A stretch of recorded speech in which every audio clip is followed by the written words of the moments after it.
Right, so it's great to see you again. And so let's just talk about SENS. I think since the last time we spoke, maybe 4 years ago, just tell us what's been new, what's going on within SENS, and where do you see all the anti-aging research and publicity and so forth. It's been a really pretty exciting 4 years since we last spoke. 4 years ago, SENS Research Foundation had just moved into its facilities in Mountain View, which we're still at, but we now have twice as much space as we had then. We're doing probably 3 times as many projects now. We have 3 projects at our headquarters in Mountain View and more than a dozen at university laboratories around the world. 4 years ago we had 2 projects in-house and perhaps only 3 or 4 projects elsewhere. So this is a big growth. I was able to help that to happen 3 years ago when my mother died and left me quite a lot of money, most of which I was able to assign to the foundation. So that kind of doubled our budget. Albeit not permanently so. Yeah. We chose to spend that money over a period of 5 years, so it's more than half gone now. Sure. And we're definitely going to be in need of replacement money fairly soon. But in the meantime, we have done a great deal of research that wouldn't have been possible otherwise, so I feel quite happy about all of that. Apart from that, well, of course, the question is the research actually delivering? And the answer is absolutely. 3 or 4 years ago, I would not really have been able to talk about any of our projects in terms of actual publications, because none of the projects have been going long enough to really deliver decisive, important results. That's no longer true. Quite a number of our projects now have gone to the point where we've been able to publish really exciting stuff in prominent journals and demonstrate in the conventional manner, so to speak, to other academics that what we're doing really makes sense and it's making good progress.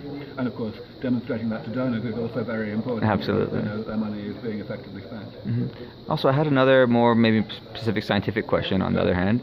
We look at people that say things like, Brooke Greenberg and so forth, babies that are somewhat, immortal, like forever young. Do you think those types of, when you look at the genomes of that, have you noticed any sort of substantial learnings from looking at those type of anomalies in society, I guess? I've known Rich Walker for a long time, a doctor who has been pioneering the exploration of these curious children who are born in a developmentally defective manner such that they reach the age of biologically maybe 1 or 2, and then they essentially stay there indefinitely thereafter. He believes that we may be able to get some clues about aging from these kids.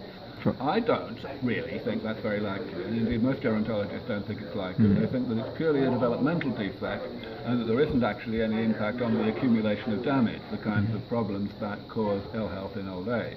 However, as with any kind of area of science, we all recognise that we might be wrong, and so I'm delighted that there's at least one talented and committed, motivated physician and researcher out there orchestrating this and getting the word out, finding new examples of kids who have this problem, and looking at them closely. It's very important work, and I'm delighted it's happening. Sure.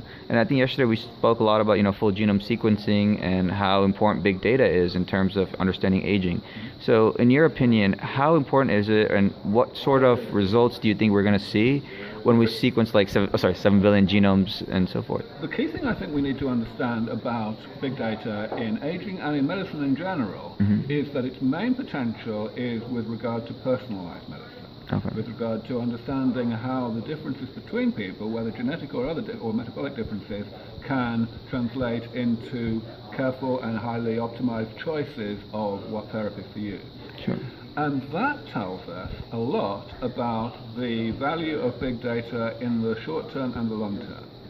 In the short term, clearly we don't have anti-aging medicine that really works. Sure. We have anti-aging medicine that essentially doesn't work, and we're trying to get better at it. But it's really what we have at the moment is very ineffective.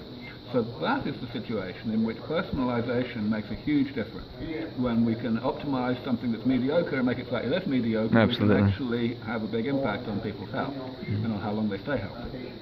But once we get to the point where we have therapies that truly work well, then personalization becomes much less of a priority. It's like we don't have personalized polio vaccines. Absolutely. The reason we don't is we don't need them, because the polio vaccine, the generic one, just works. Right. So yeah, in the short term, absolutely, it's vital, and that's why I'm delighted that people like Peter Diamandis and Craig Venter and Bob Hariri are going out, getting serious money in the door to do this work in a short-term way. Try to actually get products out there and make a difference to people's health maybe next year, maybe the year after. However, it's vital that there are also the organizations out there looking on the longer term, trying to develop ways to make personalized medicine functionally obsolete. And that, of course, is what SENS Research Foundation is. It's part of what we believe Calico is going to be doing. Right. We'll see how long it takes. And that's my final question. I think that's the perfect transition is, so what do you think about companies like Calico and I guess Human Longevity with Craig Venter? Do you think they're going to produce anything substantially meaningful that's going to come out of this? I think undoubtedly Human Longevity and Calico are both going to be very important players in this whole field. I think Human Longevity are likely to make more of a difference more rapidly, simply because that's their business plan. That's what they're aiming to do. Calico certainly appear to be adopting very much a two-speed strategy.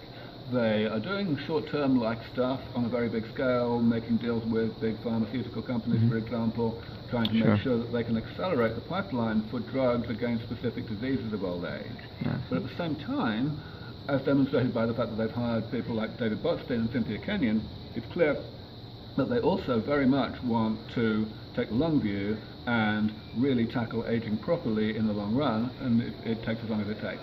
All right. Thank you so much, and it was so great to see you again.